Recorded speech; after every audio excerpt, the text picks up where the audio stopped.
Hi everyone, it's Thursday, July 11th, 2013, and I don't know how many days are left until Marc is home. So not just because of the breaking news lately, but because our website countdown clock is actually a few days off apparently. So it doesn't matter anymore because as of yesterday, we got word from the U.S. Department of Justice that Marc has been approved for transfer home to Canada. So that's super exciting news. What it means is the Canadian government now has to look at the application. And in fact, I have a copy here of what the application is. It's this pile of paperwork, and there's one page that just needs one signature saying that Marc can come home. And it could be signed really quickly and easy, except the public safety minister was Vic Taves, and he resigned on Monday. So on Tuesday, when we had the 1-year countdown that we were so excited for until Marc's early release date, we had to figure out who the public safety minister would be.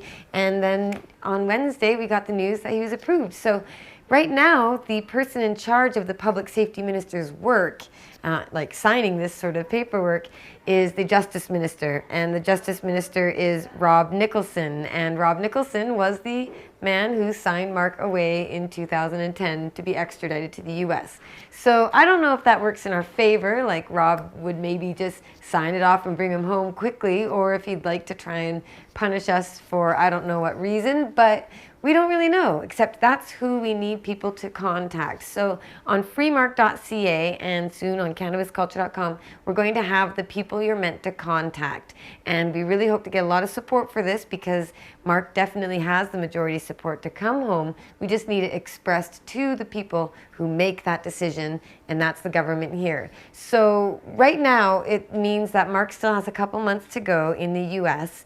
It takes a bit of time for this sort of thing to be processed, and we don't really know how long it'll take for him to get back into Canada and out of prison. He's meant to serve a little bit of time here, but not really. He's already met his early release under Canadian guidelines.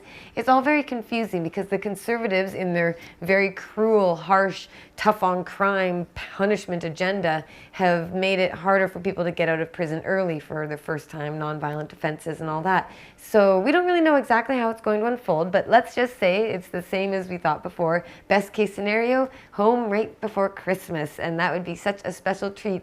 But at any rate, it's going to be less than a year. We're under a year. That's another big story to share anyway with all of you who have been watching the shows for so long. So that's very exciting. And Marc, even though it's been a difficult time for him with solitary confinement and his band kind of fell apart, he did get these 30 extra photos of his prison band playing in the prison studio. These were printed and in the prison's possession when they accused him of perhaps having a cell phone to take these very photos. So I've got them in my hands, and Marc was very happy there playing with them, but seems that the band is no more.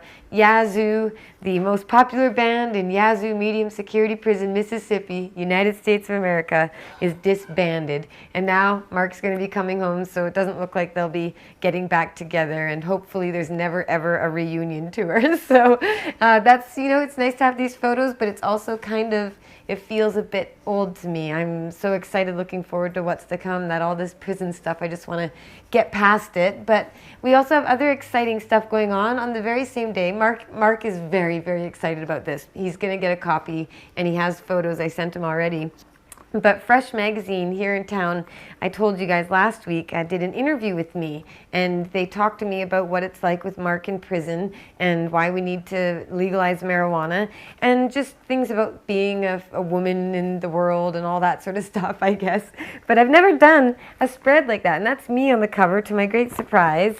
And there's this inside spread with an interview. I sat down for 2 hours and they interviewed me, and then they picked some quotes to go over some certain topics. And I think that the subject matter it covers is pretty good. I think there's a lot here, and I love the last sentence where I say, so when we get back together, Harper, watch out. And I'm just so happy it ends on that note because Marc is going to get back, and we are going to keep making a difference. And this is only available in Vancouver, but I did get 2 giant boxes full of it.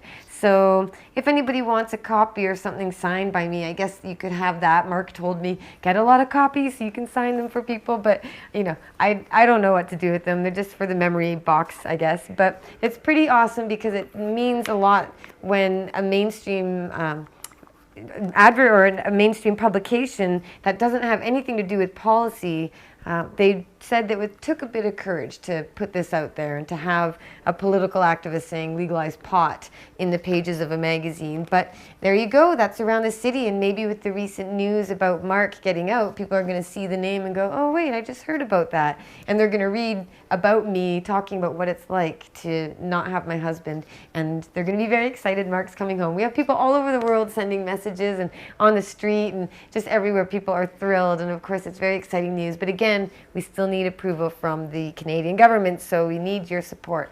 Now, I have 2 events coming up, and I'm really excited about them because I've been invited to speak at Olympia Hempfest. Olympia is the capital of Washington State, and of course I feel a very strong connection to our brothers and sisters down there in Washington who have legalized marijuana right across our border and who have been so kind and welcoming and supportive towards me and Marc throughout this ordeal. Of course, it was Seattle where Marc was sentenced and extradited to, and it was in Washington where Seattle Hempfest has been taking place for over 25 years, and they've always been so kind to let me speak in all the years that Marc has been gone.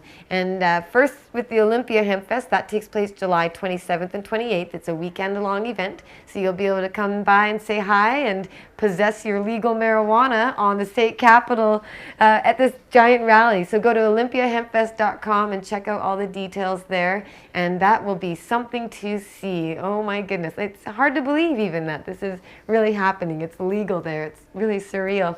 But then there's Seattle Hempfest, the biggest and the best in the world. 3 days, 300,000 people going through the waterfront park, listening to speakers and music and being educated and celebrating our culture. And that's happening August 16th, 17th, and 18th this year. Go to hempfest.org.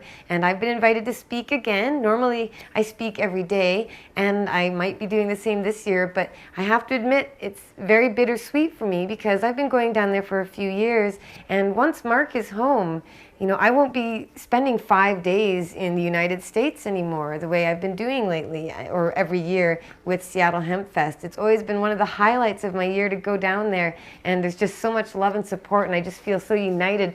But when Marc's back, he can't go to the United States, and I'm not leaving him behind here, and he won't let me leave him for 5 days at a time. He's going to be all over me all the time. So it's kind of sad that this will probably be my last Seattle Hempfest, and that breaks my heart. But at least I'm going to be there for the very first ever legal marijuana state Hempfest in Seattle. That's something to see. It almost feels like it will be coming full circle, that Marc was sentenced there and his prosecutor changed and joined the forces to make it legal, and I met with him and I worked with the organization and we made it happen. And now that it's happened, Marc comes home less than a year later, or maybe exactly.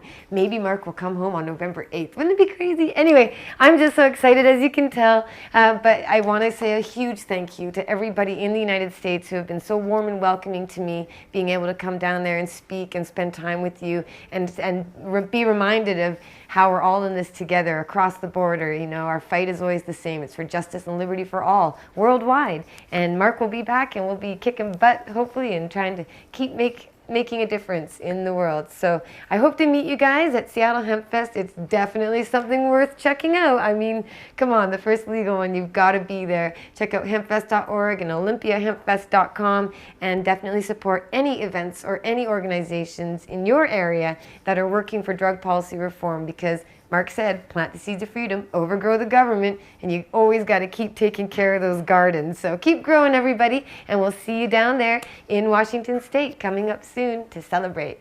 Free Marc Emery, Canada, I guess. Thank you, America, for sending him home. Thank you, Obama's government, for sending Marc home. I hope you'll do the same for all the other pot prisoners. And everybody else out there watching the show, I'll see you next week. Thanks for tuning in. Go to cannabisculture.com, pot.tv. You know the drill. All the info's all below. And I'll see you guys next week. Free all the prisoners.